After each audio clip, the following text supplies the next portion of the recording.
In the name of the Father, and of the Son, and of the Holy Spirit. Amen. Tell us plainly, are you the Messiah or not? Sometimes just because people ask questions that assume that somehow you're not doing something plainly doesn't mean that you're not. Neither does thinking that you are always make the communication work. This last week, at Starbucks, a friend had a birthday. And I had received a call the night before from one of the fellow coffee guzzlers. And said, so-and-so's having a birthday tomorrow. Make sure you bring the card. So I did. I got there with the card. And I'd written a personal note in it and everything else and signed it. And so when he was opening the cards, you know, he was laughing about this card and chuckling about that card. And then I saw the card that I had given him. And he opened it and looked at it and kind of puzzled and put it away and then went on. And I'm thinking, you know, I thought I had offended him. And frankly, I didn't think that the card was one that would offend him. I'm not going to try to explain that.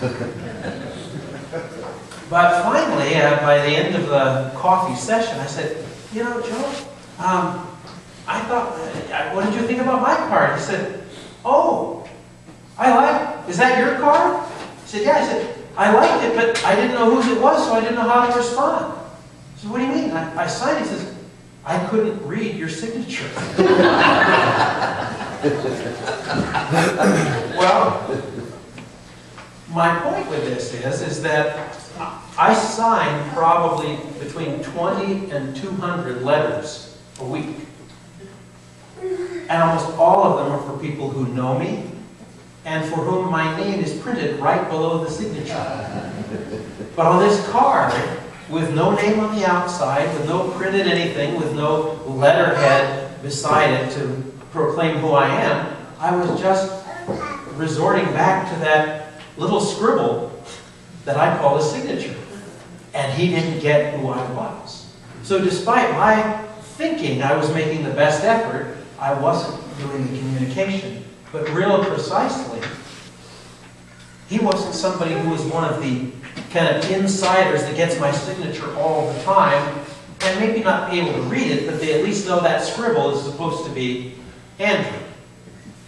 Well, Jesus is talking to a group of people, and he has spoken to them often. He's told them all sorts of things, and a whole variety of different people have made the conclusion, come to the conclusion that Jesus is the Messiah.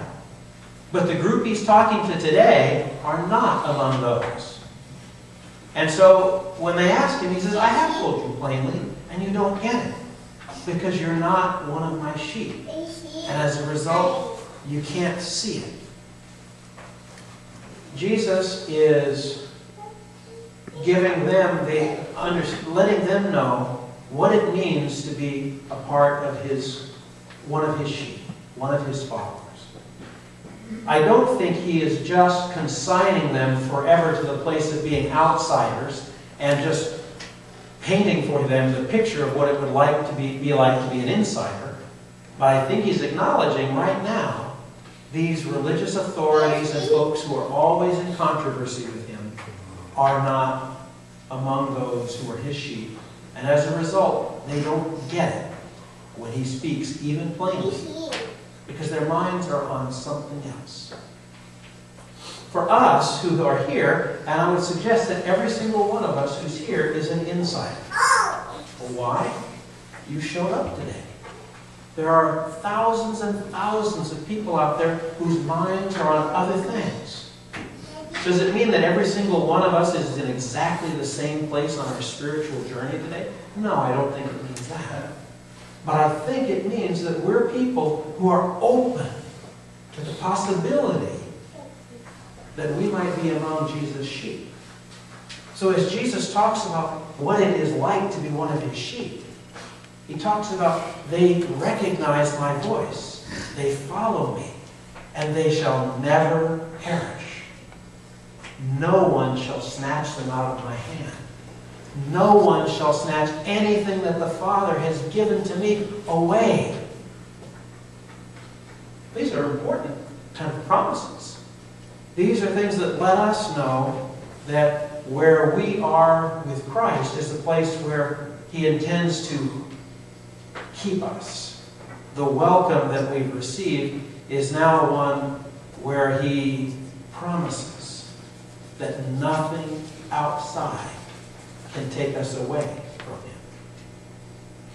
Now the reading from the Revelation to John this morning, that reading is one that we often do at funerals. And it talks about the experience of all of those who have given their lives in service, winding up before the throne and worshiping. And it says that the Lamb at the center shall be their shepherd, and He will lead them to springs of living water, and God will wipe away every tear. It's another promise that whatever happens, and there may be difficulties along the road, and there may be difficulties that have already been experienced, no matter what happens,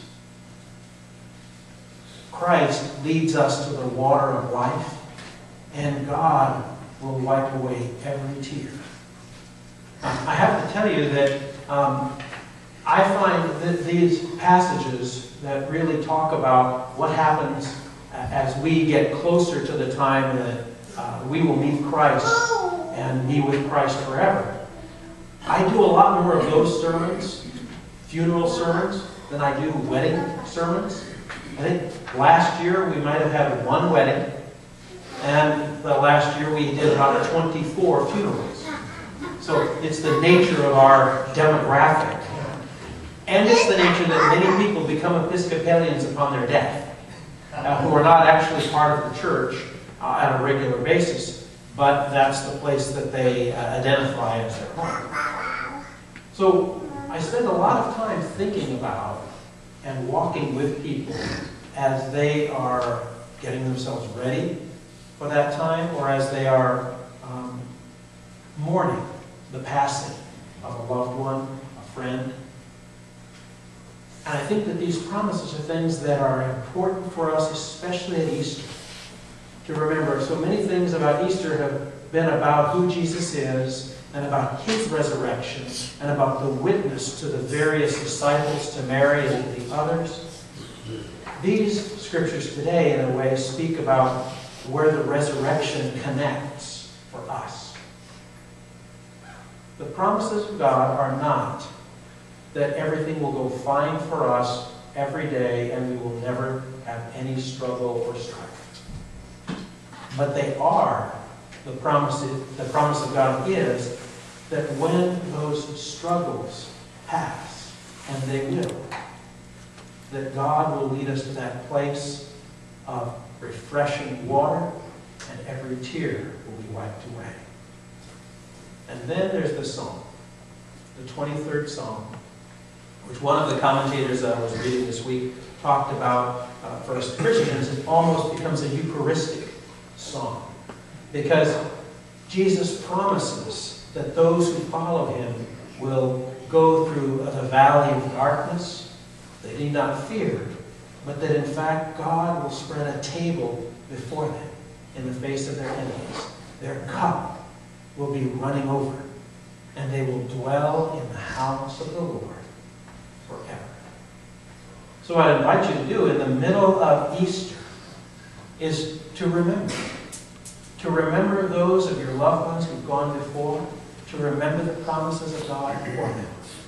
And for those of us who are still on the journey, to realize that while we look and maybe see a great distance off these promises, every single week we come to the table that is spread before us. We come to the cup that is overflowing with God's grace and love. And we are asked to share in it. And we are asked to take that witness out into the world so that others might hear these amazing promises and know that God is for them and will love them